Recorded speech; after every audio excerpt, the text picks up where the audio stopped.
pushpa pushpa pushpa pushpa pushpa pushpa pushpa pushpa pushpa pushpa pushpa pushpa pushpa pushpa pushpa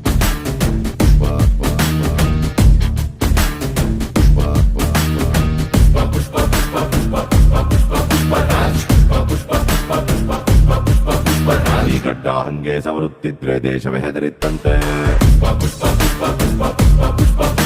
ನೀ ಭುಜವಾಗೆತ್ತಿ ನಡೆಯುತ್ತಿದ್ರೆ ಹುಲಿಯೇ ಬೆದರಿತ್ತಂತೆ